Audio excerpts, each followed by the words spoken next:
But anyway, our second presenter is Mr. Rob Bradley, and Mr. Bradley is the CEO and founder of the Institute for Energy Research, as well as a senior fellow at the American Institute for Economic Research and an energy and climate change fellow at the Institute of Economic Affairs in London. He has held honorary positions at the University of Houston and the University of Texas at Austin and works on energy policy with numerous free market organizations. An expert on the history and regulation of energy markets, he is the author of 8 books and numerous articles, and he blogs at masterresource.org. So please, another round of applause, Mr. Rob Bradley.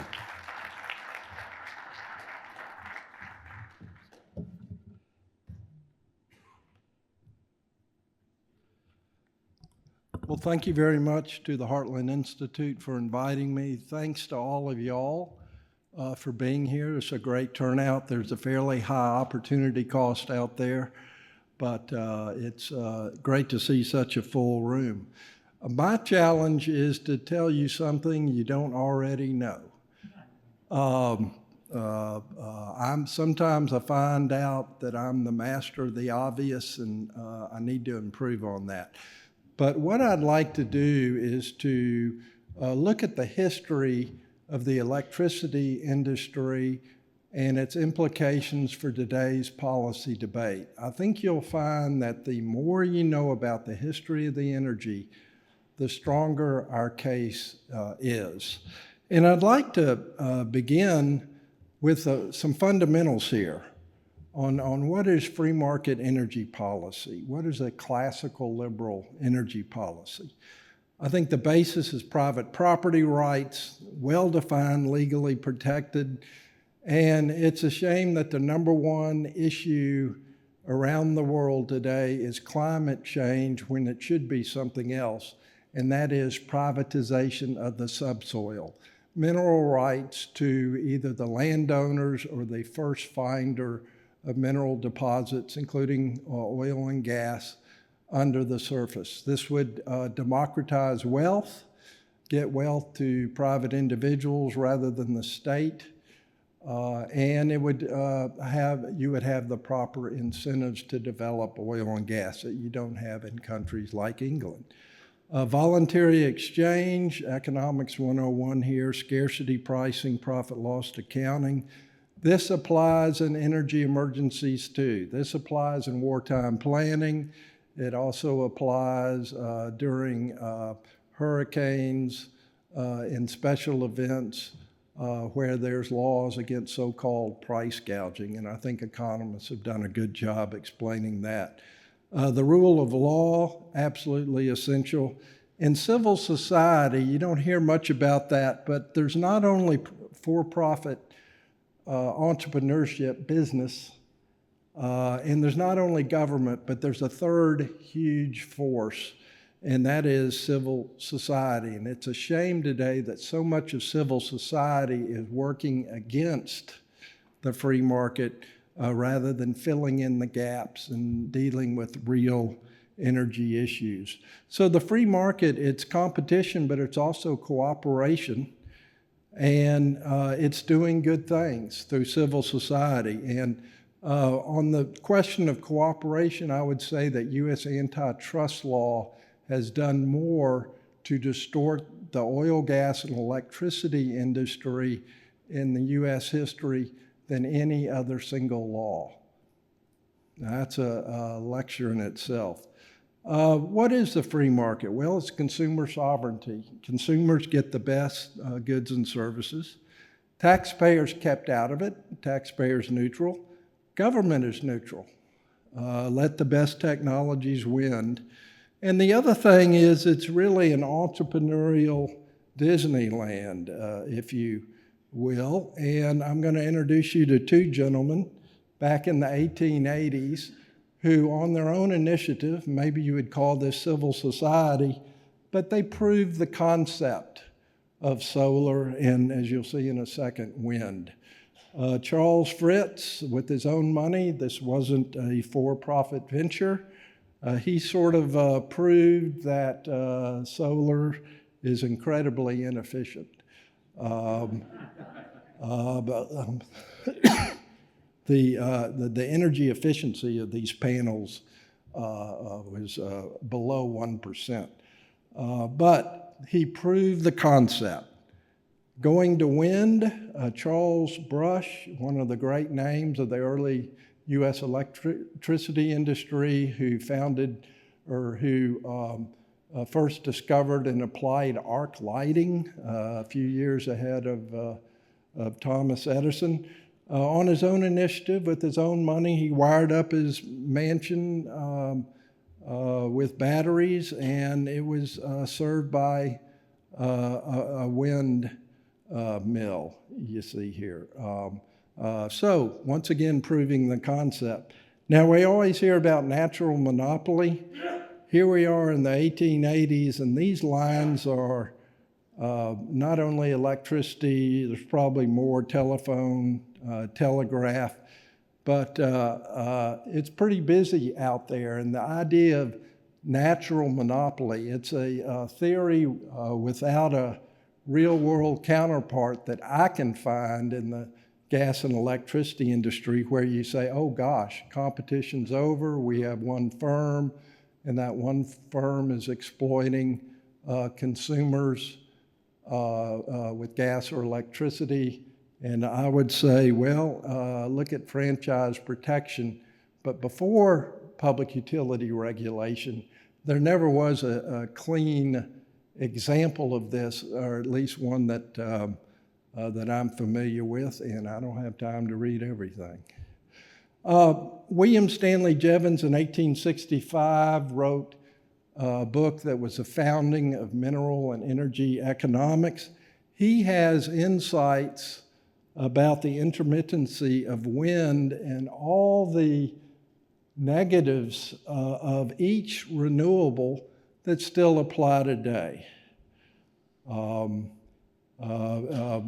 The concentration of windmills on the surface is a problem, but certainly intermittency, not having the power when you want it, when you need it.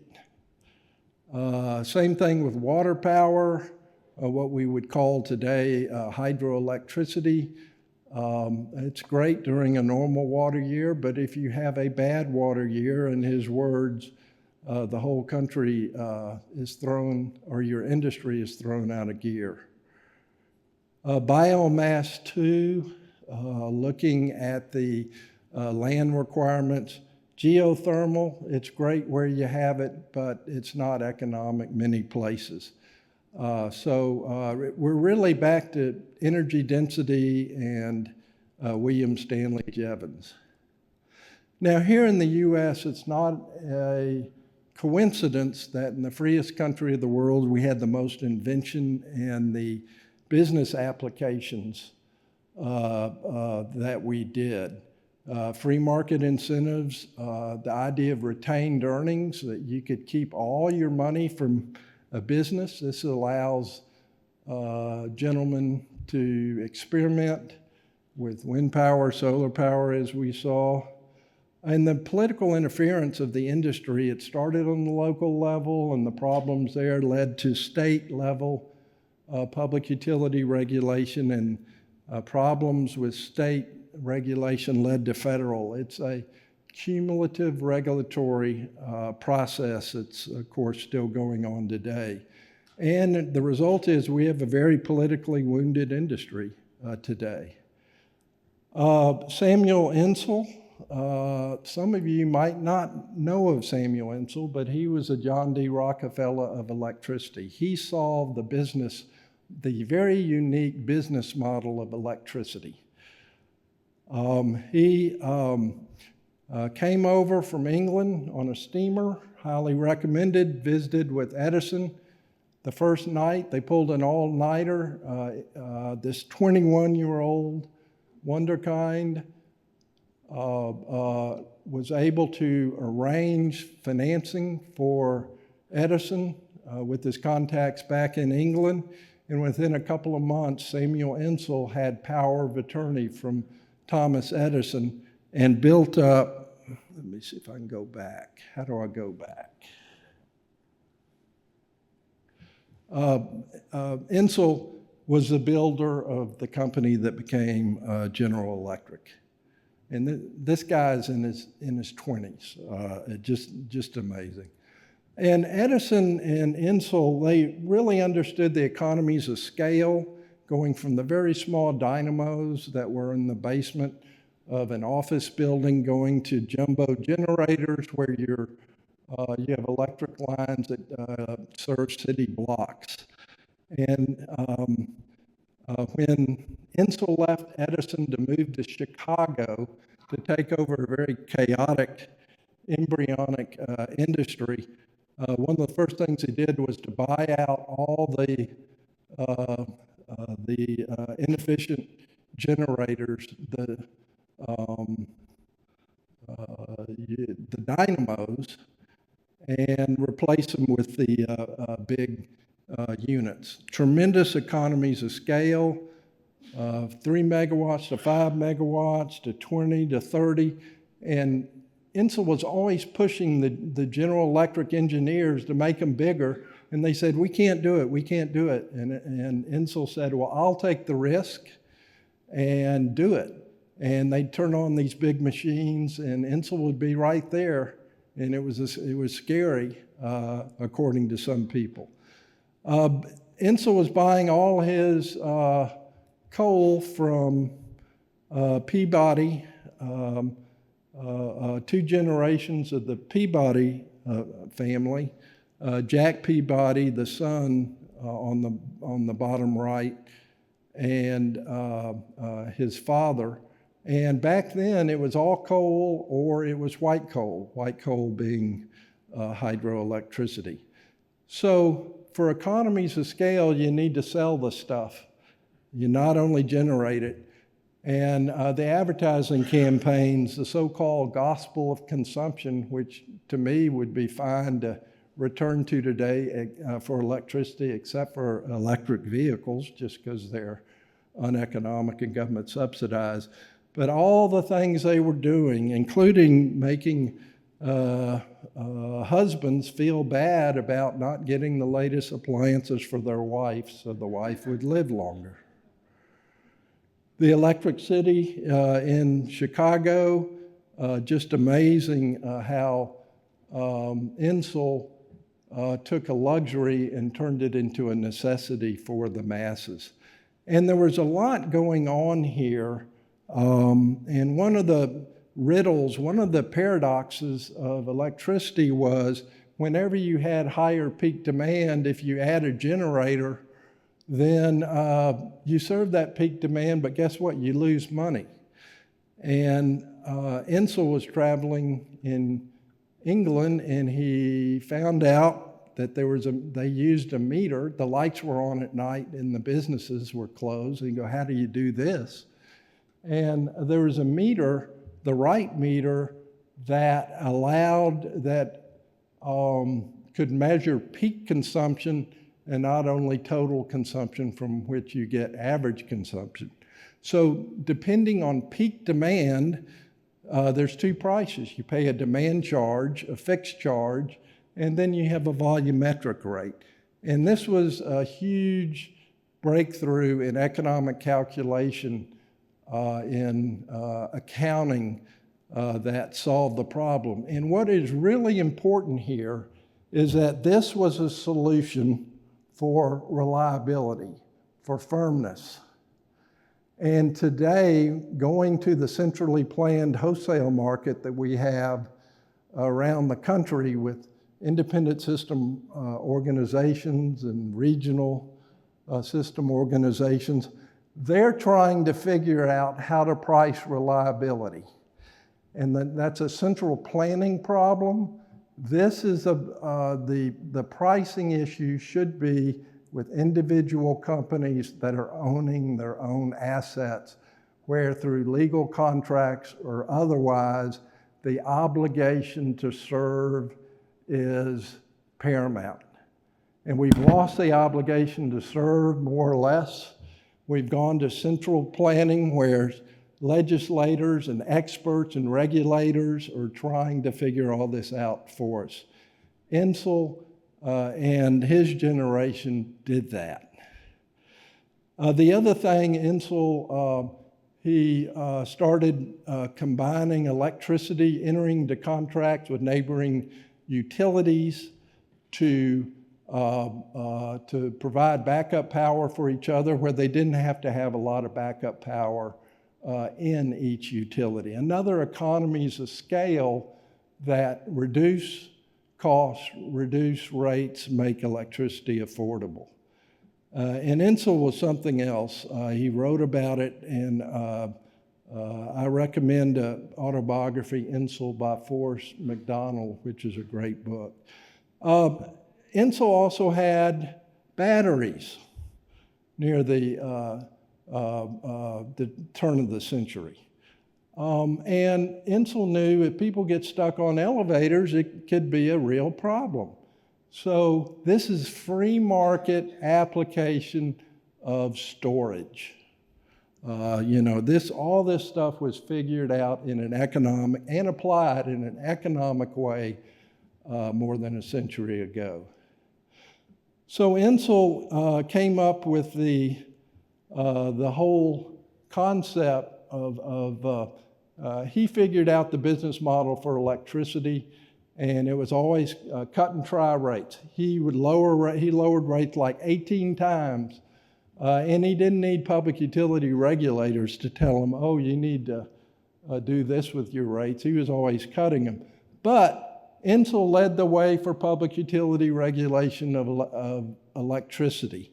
And the problem was he was being hit, as a lot of other utilities, on two sides. One is local rate ordinances that were arbitrary, corrupt governments just saying you can only charge this.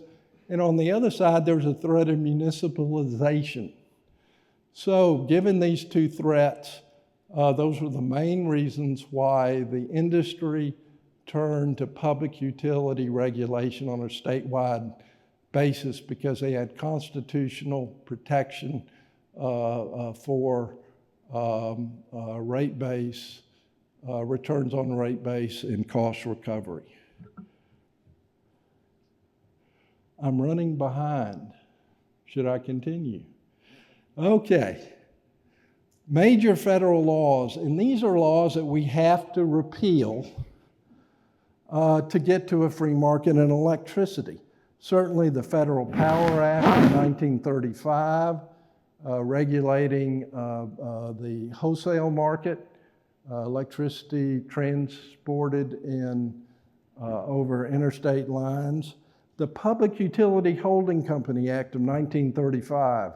If it were not for this law today, to some extent, maybe a large extent, we would have not only the oil majors, we would have electricity majors, and we would have natural gas majors, and we could have combination gas and electricity majors. This would have, what this would do is to coordinate business decisions where you don't have malcoordination between gas and electricity, which was one of the contributing causes to the Great Texas blackout of 2 years ago. And Peter Hartley, our author, who will be speaking tonight, has done a paper on this. Regulatory Policy Act of 1978, giving preferences to renewables. The Energy Policy Act, the federal, the production tax credit for wind, that was extended 14 times. Wind is going to be competitive. It's a mess. So this is probably my major slide. The road to electricity serfdom, we're on it. The idea of F.A. Hayek, he warned against the great utopia at the time. They had a concept of utopia. Today, we have this concept, the utopian climate. The process of intervention that increases year by year. And back in the 70s, it was a soft energy path of Amory Lovins, no hard physical plants, no oil, gas, coal generation, no nuclear. And he said energy efficiency, it's not only a free lunch, it's a lunch you're paid to eat. The whole idea of negawatts and conservation. Now we have gone to a centrally planned wholesale market with ISOs, RTOs, that have made it a lot easier for wind and solar to penetrate the grid. And guess what? Now that the grid is very unstable, we're turning to demand-side management, where the experts, the engineers, are coming up with all these models that will control demand. And if you have smart meters in your home, get them out of there, because the smart meter allows a utility to control your home, and they're offering you money to put these things in, but it's very much Pandora's box. And so all the problems on the supply side, now we're going to engineering on the demand side. Buyer beware. The Texas blackout, the interpretation of this has just been terrible. All the official studies looked at the physical outages of the time, including gas infrastructure, coal, some nuclear, and they say, oh gee, this is unreliable capacity. Well, no. It was a decade of malincentives, taking away all the incentives for the baseload generation that caused this. Here's an exchange. I'm going to go over this very clearly, but Robert Borlick is an old-time electricity planner, and when I started battling him on LinkedIn, he was calling me all sorts of bad names. And at the bottom he says, unintended consequences of government intervention. Are you kidding me? What just happened is a direct consequence of insufficient government intervention. In other words, they should have had laws against prohibiting gas infrastructure from not being weatherized. Always more government interventions, not market incentives. But he later on came to realize that, negative pricing by wind and all totally distorted the system. But why haven't the University of Houston, University of Texas, even Rice University, the NARUC, FERC, why haven't all these studies looked at the real cause of the Texas crisis in terms of lower margins because of wind and solar forcing? It is politically incorrect to get to the real reasons, and this just shows you where academia is. So I'm going to conclude with that, and let's get to the main speaker. Thank you.